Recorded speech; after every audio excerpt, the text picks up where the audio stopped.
Hello students, welcome to EPG Pathshala. I am Dr. Nimisha Jadon from School of Studies Environmental Chemistry, Jivaji University, Gwalior. Today we are going to discuss about a module, Remediation Methods of Polluted Soil under the paper of Environmental Analysis. The main learning objective of this module including bioremediation, the principle of bioremediation and its technologies, there's in situ and ex situ techniques of bioremediation, then phytoremediation and their advantages and disadvantages. Now, first one should learn about what is bioremediation. Bioremediation means a technique or the mechanism in which the polluted or the contaminated part of any environmental sample is remedied by using the biological organism, such as the remediation is considered as a process of using biological organism to solve an environmental problems such as contaminated soil or the groundwater.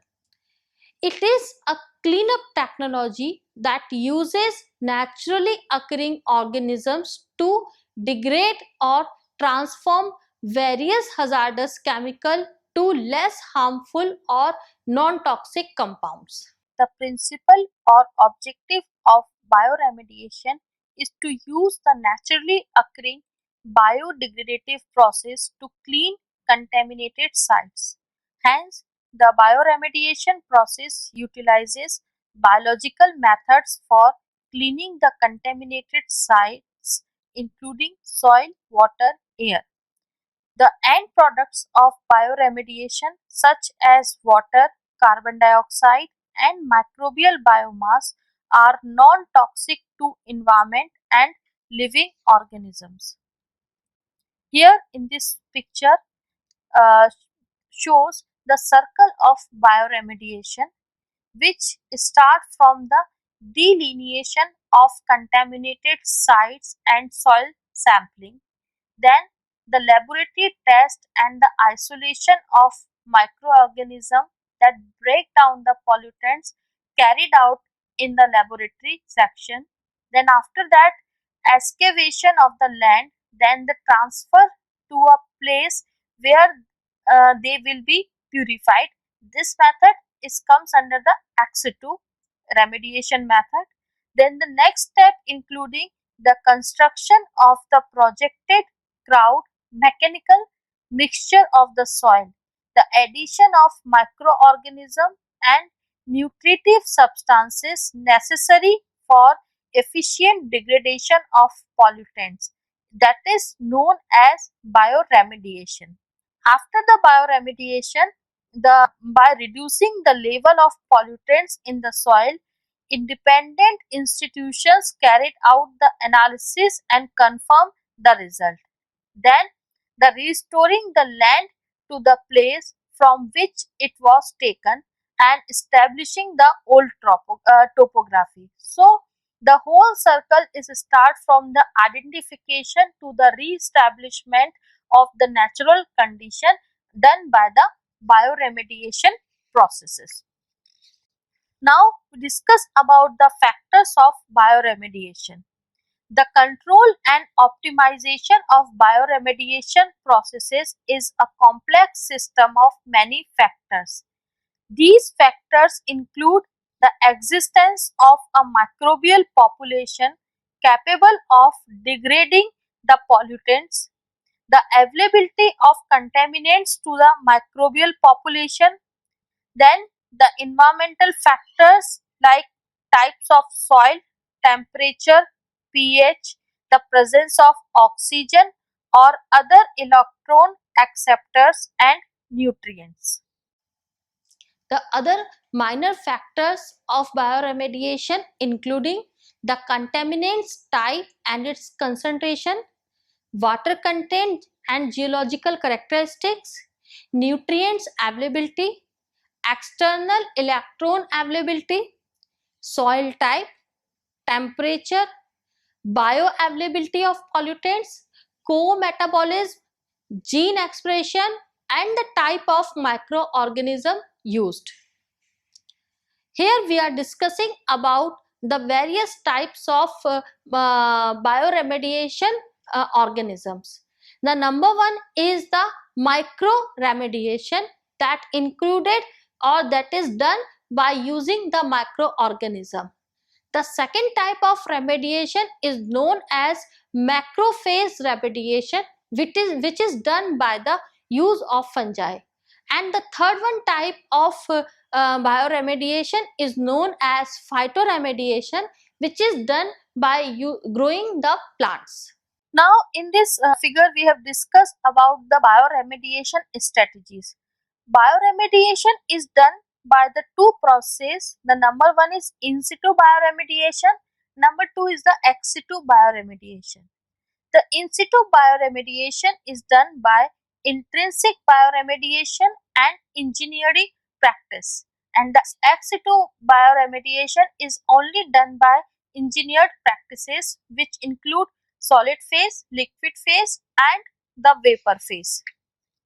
Now we are discussing here the techniques of bioremediation. The bioremediation carries on site or in situ bioremediation. The next one technique is the bioremediation carry out in off-site or ex situ bioremediation.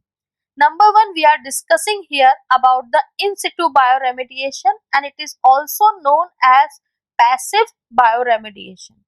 The remediation of pollutants using inherent metabolic activities of microorganisms at the polluted site is known as in situ bioremediation.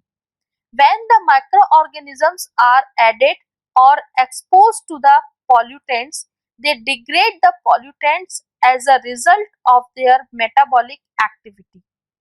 The growth of microorganisms and their ability to bring bioremediation are dependent on the supply of essential nutrients. In situ bioremediation has been successfully applied for the cleaning of oil spillage.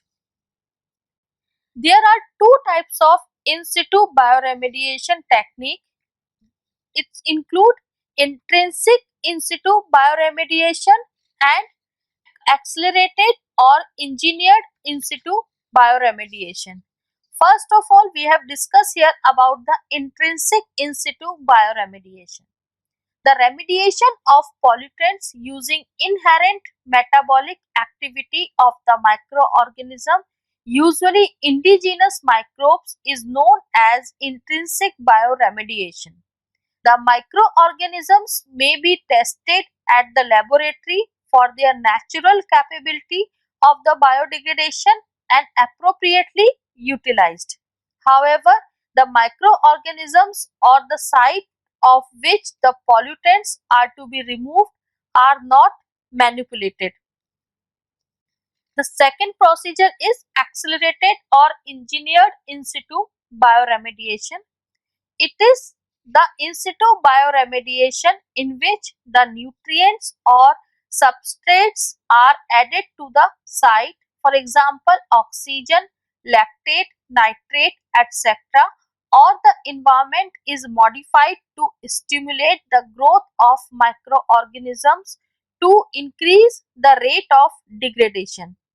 The microorganisms may be indigenous, however, the microorganism that highly efficient at degrading the pollutants may be introduced at the site. The accelerated in situ bioremediation is used where it is desired to increase the rate of degradation. The microorganisms may be genetically modified. The advantages of using in situ bioremediation, including the cost effective method, that this method is considered a very cheap and cost effective method, and the second one is the minimum exposure to the public or the site officials, and the site of remediation remains minimally disrupted. Now here we are discussing about the bio remediation technologies. It is divided in situ and ex situ techniques. Under the in situ bioremediation technique, it included bioventing, biostimulation, bioaugmentation, air asparaging, and the natural attenuation. Number one, we are discussing about the bioventing. The bioventing is an in situ bioremediation technique that uses indigenous microorganisms to degrade the pollutants in soil or the subsurface area. In bioventing, wells are made at the point of contamination or pollution above the water level through which air or the nutrients are injected. The microorganism degrade the pollutants and the degraded pollutants are extracted from the extraction well and safely vented. The injection of air oxygenate contaminated soil and the contaminating material or the pollutants are biodegraded. The bioventing has been proved to be very effective and remediating petroleum contaminated soil. Here in this figure, we are discussing about this bioventing system. This is the water circulation system of bioventing system. The bioventing procedure are used when the soil is contaminated with the petroleum products. So when we are applying flowing the air flow with the flow of air circulated at the site of bioventing with the help of vacuum pump, then microbes are used in develop facultative or the aerobic bacteria develop at the site, and they are in removing the feed nutrients and moisture they are absorbing and removing the gaseous as a byproduct, and the whole soil is cleaned by using the method of bioventing. The main requirements for the design of a bioventing including an oxygen flow must be maintained through the contaminated zone at a level sufficient for the aerobic biodegradation of contaminants. Then the moisture of the soil should be maintained at an optimum value for microbial activity. Then macro and micronutrients should be provided as needed. Now we discuss here about the designing parameters of bioventing. The most important design parameters are the including zone of influence, then the depth of air injection and the air injection pressure and flow rate. The next procedure we are discussing here is the bioaugmentation. The bioaugmentation constitutes of addition of specific microorganisms to the polluted site that includes soil or the water. When the pollutants are very complex and native soil microorganisms are not capable of degrading them, then additional microorganisms are introduced to the biodegraded pollutants. For example, polychlorobiphenyls, then trinitrotoluene, that is TNT, and the polyaromatic hydrocarbon pesticides are degraded by using this technique. The seeding of microorganisms augments metabolic capability of indigenous microbial population. The introduction of microorganisms increases the rate or extent of degradation or both of the pollutants that may not be degraded by indigenous microflora. The next procedure that we are going to discuss here is the phytoremediation. The phytoremediation is the use of green plants and their associated microorganisms and agronomic patterns to remove the pollutants or to make the environment free of pollutants. The plant roots absorb the pollutants and remediate them by accumulating the pollutants in the plant tissue. translocation of the pollutants into leaves and volatilization from leaf surface, then metabolism in rhizosphere, then degradation by microbial communities associated with plants, and degradation by enzymes secreted by plants. Phytoremediation has been achieved for certain pesticides like trichloroethylene, petroleum hydrocarbons, etc. However, the overall degradation or the remediation is relatively slow. If plants accumulate the pollutants, the plant's biomass has to be removed and appropriately disposed of. For example, carrots are used to absorb DDT, and these carrots are harvested, air dried, and incinerated to decompose DDT. The transgenic plants may also be used. For example, Arabidopsis thaliana, which absorbs mercury, has been incorporated with genes coding reductase. Here in this picture, we are showing the process of phytoremediation. As we seen in the picture, that when the plant grows, it uptakes the bioavailable material from the soil, then transfer it from the root to shoot, and then accumulation is done in the shoot part or the leaf part. Then harvest these part of the plants, and then it biomass can be reduced by compacting, composting, or the thermal treatment, or it is disposed of by using the metals recovery or the phytomining. In the next picture, this picture shows the phytoremediation mechanism. Here, the various methods are going out in the different plants of the parts of the plant, which shows that at the root level, the phytostabilization and phytostimulation process is continued, that the pollutant is immobilized in the soil. Then after the pollutant when become the immobilized, then the phyto extraction, like the pollutants accumulate in the harvestable parts of the tissue, is done by this process, and phytovolatilization is also done in the same part. By this process, the pollutants is released into the atmosphere into the volatile form. Simultaneously, the phytodegradation, it means the utilization of the pollutants as at the leaf level, is also carried out due to the phytoremediation procedure. The main processes including the phyto extraction, then rhizodegradation. The rhizodegradation is carried out at the root level of the plant, where the rhizomes are degrading the existent pollutant in the soil. Then the phytodegradation again is the same process that is carried out at the root level. Then phytovolatilization is done by the either shoot level or the leaves level.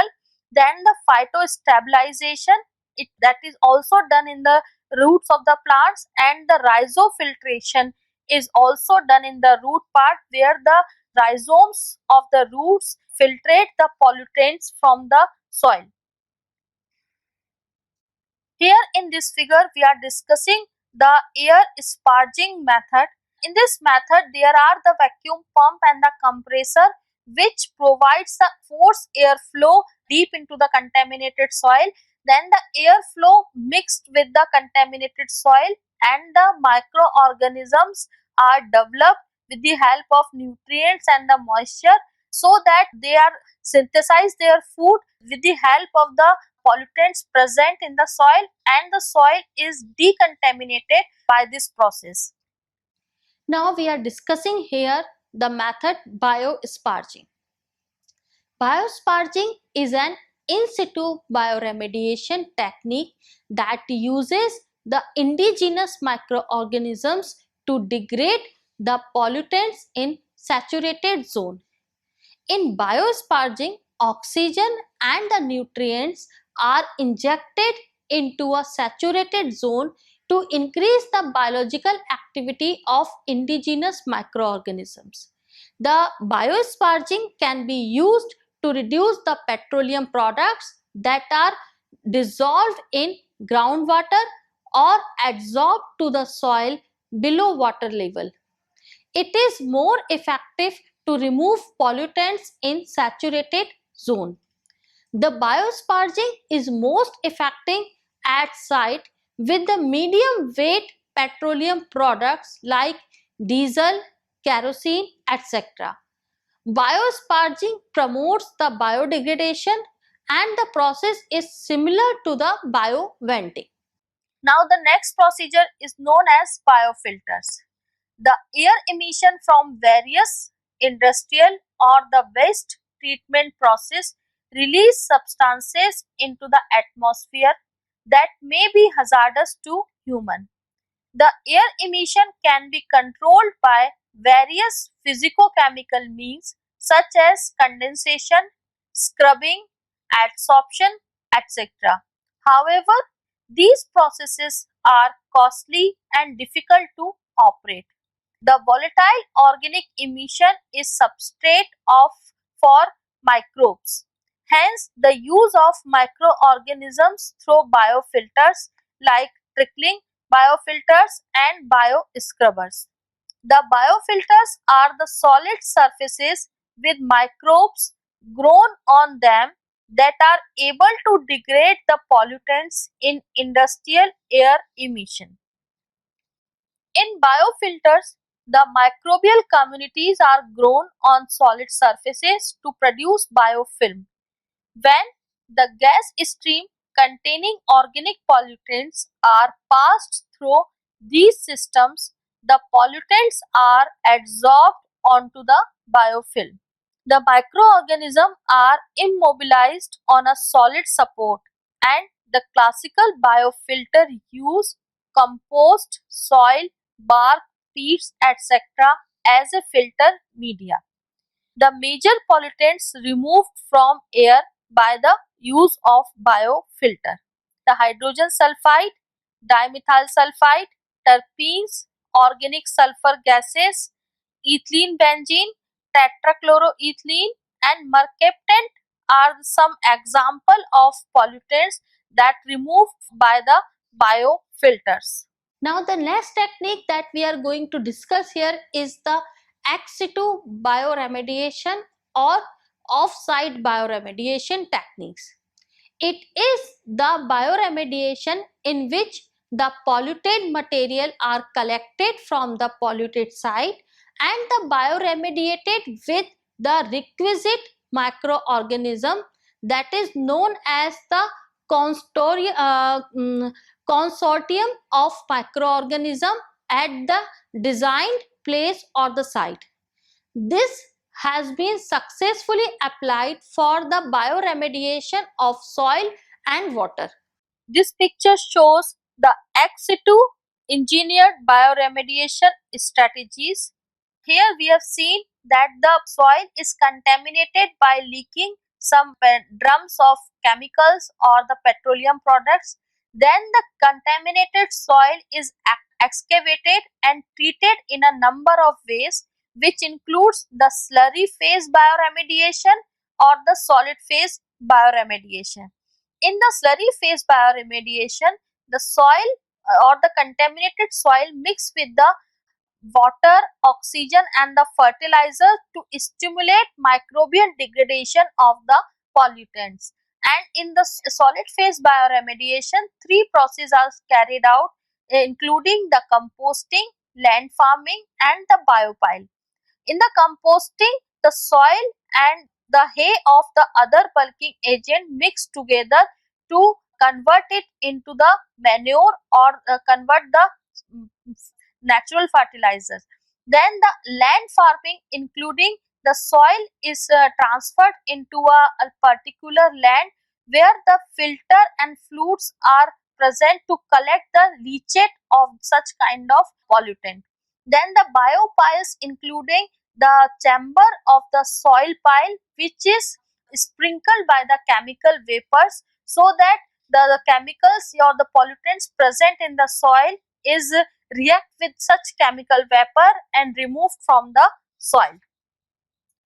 The advantages of using this method is that it is better controlled and more efficient method. It takes short time to remediate the soil comparative to the in situ method, and the process can be improved by enrichment with the microorganism. Now we discuss here about the types and techniques used for ex situ bioremediation. The first method is land farming. It is also known as BTX. The land farming is an above ground remediation technology for hydrocarbon like petroleum's contaminated soil through the biodegradation. It is a solid phase treatment system for the contaminated soils. In this technique, the contaminated soil is excavated, mixed with microorganisms and nutrients, and spread out on the ground surface or the liner. The soil is regularly turned for mixing and aeration. The efficiency of biodegradation can be increased by optimizing temperature and nutrients in the contaminated soil. The addition of co-substrates and anaerobic pre-treatment of the soil also enhances degradation processes. The land farming has been successfully used for the bioremediation of benzene, toluene and xylene. That's why its name is denoted as BTX, that is the initial of benzene, toluene and xylene, which are very well known as BTX pollutants. Here is the picture of land farming. In this picture, the polytunnel or the microbes nutrient and the waste is transferred to the portion where the soil is bioremediated. Then the concrete retained wall footing is developed because this soil is not contaminated the other soil of the same land. Then this ground level is developed, compacted by the sand or the polyethylene geomembrane. So when we applied the wastewater, either the existing ground surface is transferred to the main hall, which is again transferred to the wastewater treatment plant.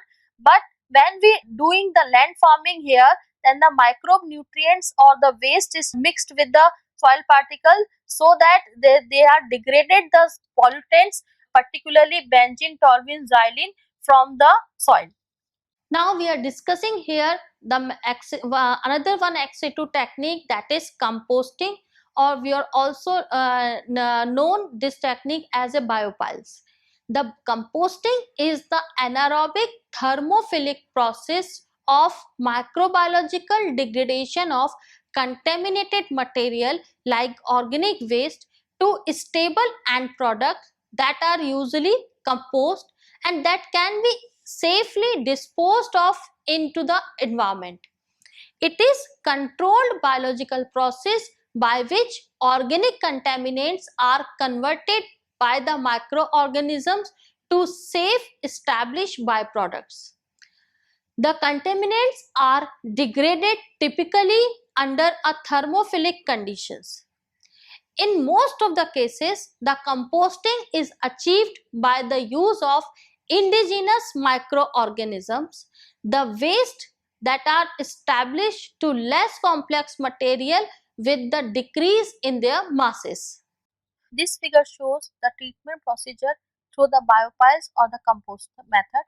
Here you have seen that the clean soil base, the contaminated soil, prepared bed of contaminated soil, then the condensation and collection tank is prepared, where when the contaminated soil is treated with the microorganism, that they are converting the anaerobic bacteria developed here, and by the thermo process these bacteria convert the pollutant into the stable end products that are generally the compost, which is again transferred to the condensation and the collection tank, and the gas which is released from this process is after the treatment released into the atmosphere. The contaminated soil is excavated and mixed with the bulking agent and organic substances like wood chips, animal waste, vegetative waste, etc. The aeration, moisture, and temperature are closely monitored to achieve higher degradative efficiency. The aerobic thermophilic composting has been successfully used to reduce the concentration of TNT, like this is trinitrotoluene, RDX and HMX.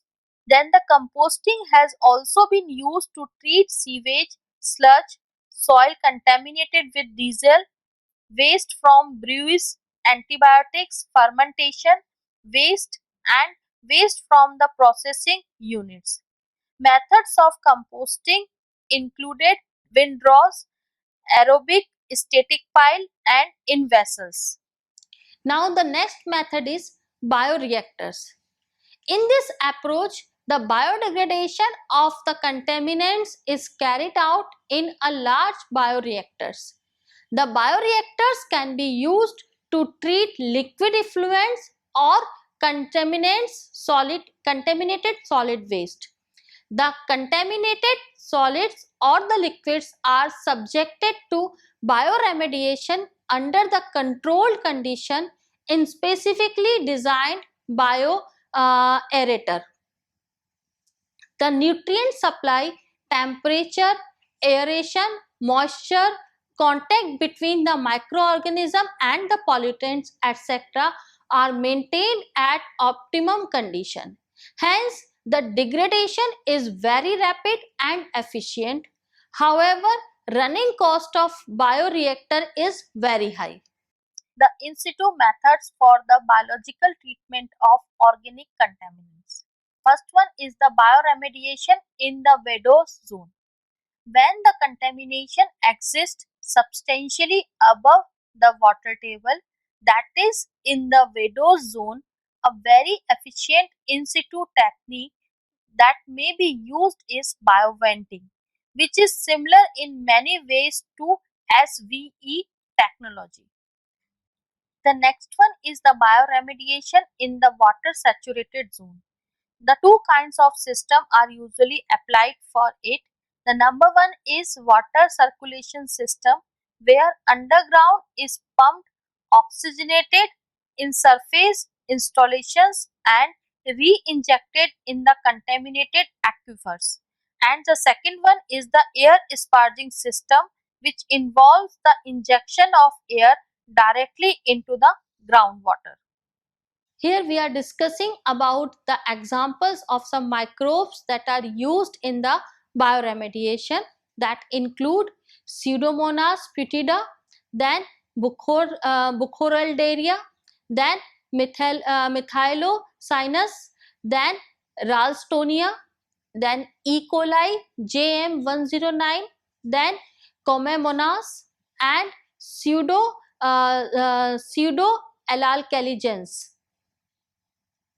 Here we are discussing about some examples of some GEM, that is genetically engineering modifier used for bioremediation. Role of Deinococcus and radiodurans in bioremediation is an important example of some GEM techniques. Then the TOL plasmid pathway of Pseudomonas putida has been manipulated extensively to expand its catabolic capability on different branched compounds. The plasmid PWR1 or of Pseudomonas species B13 have been modified to generate hybrid pathways that extend vertical degradation of chlorinated compounds. E. coli JM109 or PDTG601 degraded trichloroethylene.